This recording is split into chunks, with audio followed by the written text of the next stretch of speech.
निषेध न करें। लेकिन इसका क्या यह अर्थ है कि भोग करें?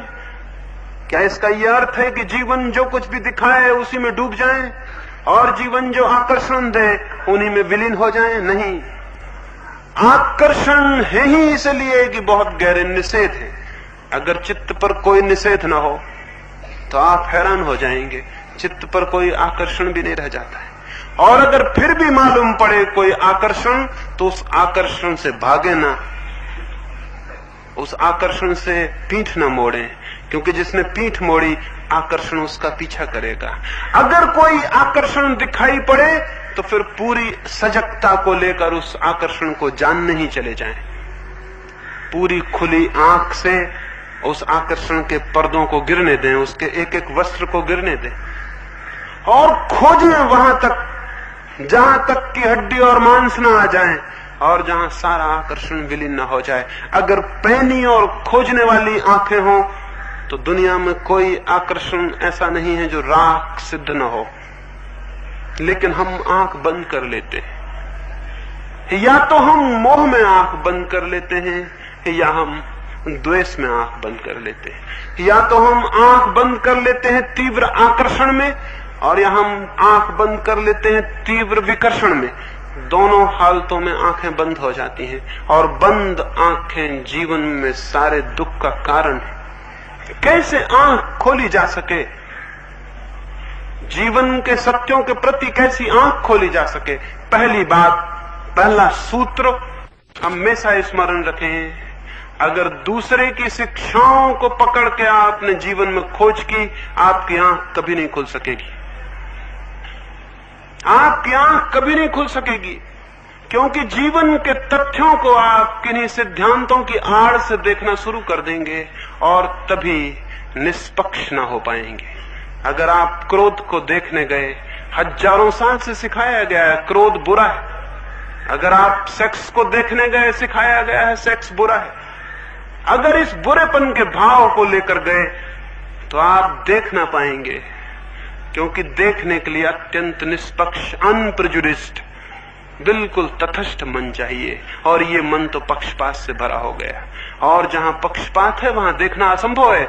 अगर मैं आपके पास आऊं ये सोच के कि ये बहुत बुरे आदमी हैं, तो मैं करीब करीब ये निष्कर्ष लेकर लौट जाऊंगा कि आप बुरे आदमी थे, और एक दूसरा आदमी आए ये निष्कर्ष लेके पहले से कि आप बहुत भले आदमी हैं, वो करीब करीब निष्कर्ष लेकर लौट जाएगा कि आप बहुत भले आदमी हैं। वो जो खोजने आया था उसे खोज लेगा। जिंदगी बहुत बहुत जटिल है, उसमें सब कुछ है, बुरा और भला, उसमें अंधेरा है और उजाला है, उसमें छाया है और उसमें प्रकाश है, और कोई तथ्य ऐसा नहीं है जिसमें कि अंधेरा पक्ष ना हो और प्रकाश से भरा पक्ष ना हो।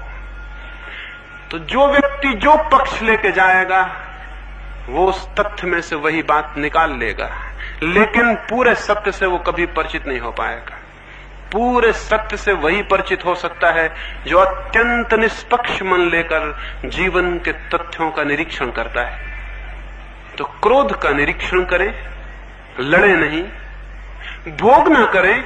क्रोध आ जाए तो क्रोध में डूब ना जाएं, और क्रोध आ जाए तो राम राम राम राम जप के उससे बचने की कोशिश ना करें। क्रोध आ जाए तो उसका निरीक्षण करें, स्वागत करें। जीवन ने एक तथ्य भेजा है, उसको जाने और पहचाने।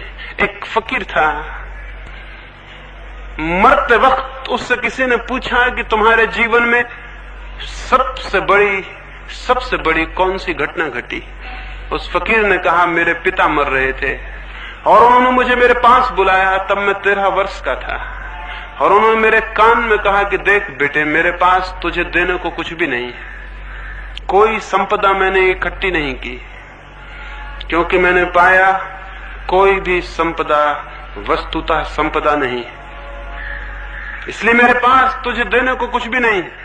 लेकिन फिर भी एक बात जिसके द्वारा मैं धीरे धीरे फकीर रहते हुए भी बादशाह हो गया, एक बात जिसके द्वारा मेरे पास कुछ भी नहीं था फिर भी सब कुछ था, एक बात कि जिससे मेरे लिए और मेरे पीछे और मुझे देखकर बादशाहों को भी ईर्ष्या जगने लगी, वो बात मैं तुझसे कह दूं। शायद तुझे स्मरण रह जाए, शायद कभी तेरे वक्त बेवक्त काम आ जाए। तो उस युवक ने उनसे पूछा कि कौन सी बात? तो उसके पिता ने, मरते हुए पिता ने कहा था कि तब जब भी तेरे जीवन में कोई तथ्य आए, क्रोध, काम, वासना, कोई भी बात तेरे जीवन में आए, तो उसे मेहमान की तरह जानकर स्वागत करना, अतिथि की तरह जान के स्वागत करना, ना तो एकदम उसके प्रभाव में डूब के खुद को भूल जाना और ना उससे आंखें चुराना। स्वागत करना घर आए अतिथि का अत्यंत प्रेम से, और निरीक्षण करना बहुत गहरा, क्या क्या उसमें छिपा है। उस युवक ने जीवन भर इसका प्रयोग किया। मरते समय वो भी अपने मित्रों से कह सका कि अगर मुझे ये सूत्र न मिला होता तो मेरा जीवन पानी में खींची गई लकीरों की भांति व्यर्थ हो जाता। लेकिन मैंने जीवन के एक एक तथ्य का अत्यंत धैर्यपूर्वक स्वागत किया, निरीक्षण किया, ऑब्जर्वेशन किया, देखा, और मैं हैरान हो गया। मैंने पाया कि उन सभी तथ्यों के निरीक्षण में, निरीक्षण करते ही करते उन तथ्यों में जो भी अशुभ था वो विलीन हो गया और जो शुभ था वो शेष रह गया। क्रोध के भीतर भी कुछ है, क्रोध के भीतर भी कुछ है जो बच जाए, क्रोध के भीतर भी कुछ है जो बच ही जाना चाहिए। जिस व्यक्ति में क्रोध ना हो उसमें कोई तेज ही नहीं होता, उसमें कोई तेजस्विता नहीं होती, उसके भीतर कोई पोटेंसी नहीं होती, वो नपुंसक होता है, इम्पोटेंट होता है। उसके भीतर कोई बल नहीं होता, उसके भीतर कोई ओज नहीं होता। क्रोध में भी कुछ है, लेकिन जिसके भीतर क्रोध होता है हम देखते हैं वो तो नरक हो गया, हम देखते हैं वो तो आग में जल रहा है और तड़फ रहा है। आग से घर में दिया भी जलाया जा सकता है और घर में आग भी लगाई जा सकती है। इससे आग न तो बुरी हो जाती कि उससे आग लग जाती है और घर जल जाता है, लेकिन उससे दिया भी जलाया जा सकता है और अंधेरे में प्रकाश भी किया जा सकता है। आग में कुछ है जो बचाया जा सकता है, आग में कुछ है जो छोड़ा जा सकता है। ठीक क्रोध में भी कुछ है, सेक्स में भी कुछ है। जिस व्यक्ति में सेक्स ही ना हो, जिस व्यक्ति के भीतर काम वासना न हो, उस व्यक्ति से कुछ भी क्रिएट नहीं होता, कोई सृजन नहीं होता उससे। अब तक दुनिया में उन लोगों ने जिनके भीतर कोई काम की वासना नहीं थी बचपन से, उनके भीतर कोई सृजन पैदा नहीं हुआ। न उनसे एक गीत पैदा हुआ, न उनसे एक संगीत की लहर जन्मी, न उन्होंने एक चित्र बनाया, न उन्होंने एक गांव बसाया, न उन्होंने बगीचे लगाए और फूल पैदा किए। उनसे कुछ भी नहीं हुआ। जीवन में जो भी सृजनशीलता है, जो भी क्रिएटिविटी है, वो सेक्स का हिस्सा है। लेकिन हम तो देखते हैं एक आदमी सेक्स के जीवन में पड़ जाता तो उसका जीवन सिवाय दुख और पीड़ा के और ग्लानि के और शक्तिहीनता के कहीं भी नहीं जाता। जरूर सेक्स के भीतर जो भी अशुभ है वही पकड़ लिया जाता है और जो शुभ है वो छूट जाता है। शुभ को खोजने के लिए बहुत पैनी आंख चाहिए। और स्मरण रखें, छोटे से बीज को प्रकृति छिपाती है तो सख्त खोल में छिपा देती, सख्त खोल ऊपर चढ़ा देती, भीतर बीज को छिपा देती। अगर हम सख्त खोल से ही डर के वापस लौट आए तो फिर बीज कभी बोया नहीं जाएगा। लेकिन हम जानते हैं सख्त खोल बीज की दुश्मन नहीं है, बीज की सुरक्षा है। बीज को डालें खेत में, जमीन में, सख्त खोल गल जाएगी और टूट जाएगी और अंकुर निकल आएंगे। उन कोमल अंकुरों की सुरक्षा के लिए सख्त खोल थी। मनुष्य के जीवन में जिसे भी हम बुरा कहते हैं, मैं बुरा नहीं कहता, मैं कहता हूं वो सख्त खोल की तरह है, उसके भीतर बड़े कोमल अंकुर छिपे हुए हैं। जो आदमी क्रोधी होता है, अगर किसी भी दिन क्रोध की शक्ति से पूरी तरह परिचित हो जाए, वही क्षमावान हो जाता है। क्रोध के भीतर क्षमा छिपी है, और जिस आदमी के जीवन में क्रोध नहीं है उसके जीवन में क्षमा कभी नहीं होगी। क्या आपको पता है जिस आदमी के भीतर बहुत ज्यादा काम की वासना होती है वही व्यक्ति सचमुच में कभी ब्रह्मचर्य को उपलब्ध हो पाता है, अन्यथा दूसरा व्यक्ति नहीं। सेक्स की शक्ति ही, काम की शक्ति ही ब्रह्मचर्य का ओज बन जाती है। जैसे किसी घर के बाहर हम खाद को इकट्ठा कर दें, गंदगी को इकट्ठा कर दें, तो बास दुर्गंध फैलना शुरू हो जाएगी। वहां जीना और रहना कठिन हो जाए, वहां श्वास लेना मुश्किल हो जाए, लेकिन जो जानता है वो उस खाद को बगिया में डाल देता है और बीज बो देता है, और बीजों से पौधे निकलते हैं और फूल आते हैं, और उन फूलों में जो सुगंध है वो उसी खाद से खिंच के निकलती है, वो उसी का ट्रांसफॉर्मेशन है, वो उसी का रूपांतरण है। खाद के दुश्मन न बन जाएं, खाद के उपयोग करने वाले बने, खाद के गुलाम न बन जाएं, खाद के मालिक बने। जीवन में जो भी वासनाएं हैं वे सारी की सारी वासनाएं खाद बन सकती हैं आत्मा के फूलों के लिए, लेकिन जो उनसे लड़ता है वो कैसे उन्हें खाद बना पाएगा? और जो उनमें डूब जाता है वो दुर्गंध में डूब जाता है, और जो उनसे भागता है वो सुगंध से वंचित रह जाता है। समझ लें, फिर से दोहराता हूं, जो खाद में डूब जाता है वो दुर्गंध में डूब जाता है, और जो खाद से भागने लगता है वो सुगंध से वंचित रह जाता है।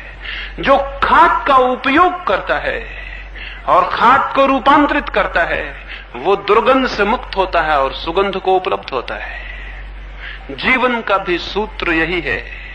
जीवन में जो भी है परमात्मा के जीवन में, वो जो भी मिला है प्रकृति से, वो सब छिपा हुआ सौभाग्य है। उससे घबराएं ना, उससे भागे ना, उसमें डूब भी ना जाएं। फिर क्या करें? उसका निरीक्षण करें, उसके साक्षी बने, उसका ऑब्जर्वेशन करें, उसे देखें, उसे पहचानें, उसे सब तरफ से खोजें और उससे परिचित हों। उसमें कुछ भी अपरिचित ना रह जाए। जिस दिन क्रोध को कोई पूरा जान लेता है, क्रोध से मुक्त हो जाता है। लेकिन क्रोध का जो तेज था, जो वीर्य था, क्रोध का जो ओज था, वो उसमें बच रहता है, वो निर्वीर्य नहीं हो जाता। जो काम को, सेक्स को पूरा समझ लेता है, सब तरफ से उसे खोजता है, देखता है, निरीक्षण करता है, बारीक से बारीक उसके पहलू में प्रवेश करता है, सूक्ष्म से सूक्ष्म उसको पहचानता है, वो सेक्स से मुक्त हो जाता है। उसी के भीतर ब्रह्मचर्य का जन्म होता है, उसी के भीतर वो सारी शक्ति दिव्य ऊर्जा में बदल जाती है। तो मैं आपसे निवेदन करूं, तीसरा है मार्ग, न तो भोग का, न दमन का, वरन रूपांतरण का, ट्रांसफॉर्मेशन का। और रूपांतरण होता है निरीक्षण से, ऑब्जर्वेशन से। क्या आपको ख्याल है, क्या आपको पता है कि जैसे ही हम चीजों को देखना शुरू करते हैं, एक बुनियादी अंतर शुरू हो जाता है? जीवन में एक बुनियादी अंतर शुरू हो जाता है। क्या यह संभव है कि एक मकान में आप हों और आपको दिखाई पड़ता हो कि सामने दरवाजा है, फिर भी क्या आप दीवार से निकल सकेंगे? नहीं निकल सकेंगे। दरवाजा जिसे दिखाई पड़ता है वो दीवार से कैसे निकलेगा? वो तो दरवाजे से निकल जाता है, दीवार से नहीं निकलता। अगर कोई दीवार से टकराता हो तो जानना चाहिए उसकी आंख खुली हुई नहीं है, इसलिए टकराता है। जीवन में जो भी अनीति है वो आंख के बंद होने के कारण है। दुनिया में कोई बुरा आदमी नहीं है, दुनिया में कोई भला आदमी नहीं है। दुनिया में ऐसे लोग हैं जिनकी आंखें बंद हैं और ऐसे लोग हैं जिनकी आंखें खुली। खुली आंखों वाले लोग हैं और बंद आंखों वाले लोग हैं। आंख जिसकी भी खुल जाए उससे बुराई असंभव हो जाती है। आंख जिसकी खुल जाए वो दरवाजे से निकलता है, दीवालों से नहीं टकराता। हम टकराते हैं, इसका एक ही अर्थ है कि आंख बंद है। और बंद आंख वाला भागने लगे तो कोई हल होने वाला है क्या? आंख खुलेगी तो हल होगा, भागने से कोई हल होने वाला नहीं है। अभी इस दीवार से टकराते थे, भागेंगे तो दूसरी दीवार से टकराएंगे, द्वार कैसे मिल जाएगा? भागने वाला आदमी द्वार कैसे पा सकता है? अभी एक दीवार से टकराता था, भागेगा दूसरी दीवार से टकराएगा, लेकिन द्वार खोजने के लिए न भागने की जरूरत है, न अंधे की भांति टकराने की जरूरत है, आंख खोलने की जरूरत है। जीवन के प्रति आंख खोलने की जरूरत है। और हमारी आंखें सच में ही करीब करीब बंद हैं। हम जीवन के किसी तथ्य को न तो देखते हैं न खोजते हैं। कभी आपने अपने क्रोध को खोजा? हिंदुस्तान से एक फकीर कोई 1500 वर्ष हुए चीन गया। वहां का एक बहुत बड़ा बादशाह उससे मिलने आया और उस बादशाह ने कहा, मैंने सुना है कि तुम किसी का भी मन शांत कर देते हो। उस फकीर ने कहा कि बिल्कुल, यही हमारा धंधा है, लोगों का मन शांत कर देना। तुम्हें मन शांत करवाना है? तो बादशाह हैरान हुआ। बहुत फकीरों से मिला था, वो शांति की बातें समझाते थे, कहते थे ऐसा करो वैसा करो तो शांत हो जाओगे। ये अजीब आदमी है, उसने कहा कि तुम्हें मन शांत करवाना है, अगर करवाना है तो सुबह 4 बजे आ जाओ, जरा जल्दी आ जाना, कोई दूसरे लोग ना आ जाएं, तो मैं तुम्हारा पहले ही शांत कर दूंगा।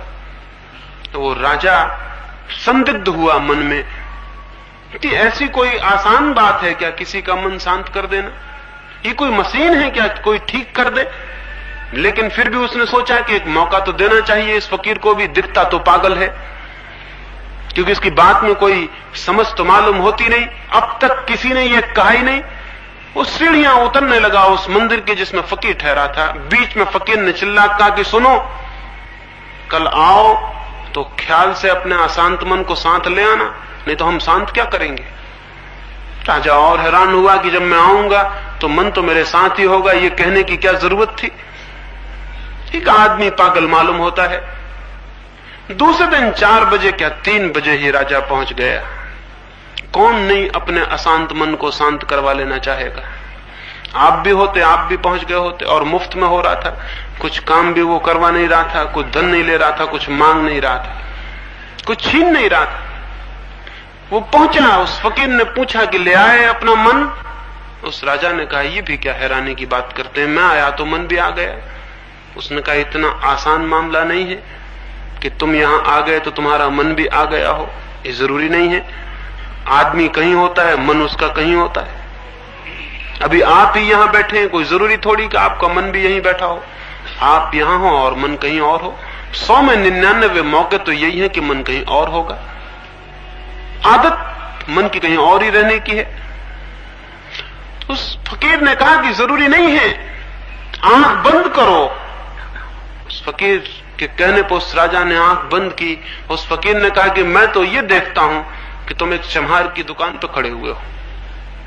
सच बात थी, वो रात भर से सोच रहा था, उसके जूते खराब हो गए थे और वो सोच रहा था कि एक चम्हार के यहां सुबह से जाके जूते खरीद लिए जाएं। तो वो आ तो गया था फकीर के यहां। मन की शांति उतनी मूल्यवान भी कहां है, जूते खरीदना बहुत बड़ी बात है। तो आ तो गया था मन शांत कराने, लेकिन सोच रहा था जूते खरीदने की बात। उस फकीर ने कहा कि मैं तो देखता हूं कि तुम जूते खरीद रहे हो एक दुकान पर, अभी दुकान भी नहीं खुली और तुम पहुंच गए, और अभी चम्हार उठा भी नहीं और आप हाजिर हैं। और राजा घबराया। उसने कहा कि आप कहते तो ठीक है, मेरा मन तो वहीं चला गया था। तो उसने कहा, इसीलिए मैंने कहा था कि तुम मन ले आना, अब तुम मन ले आओ, आंख बंद करो, मन यहां आने दो और खोजो मन के भीतर की अशांति कहां है, और जैसे अशांति पकड़ में आ जाए मुझे बता दो, मैं उसे हमेशा के लिए समाप्त कर दूं। उस राजा ने आंखें बंद की।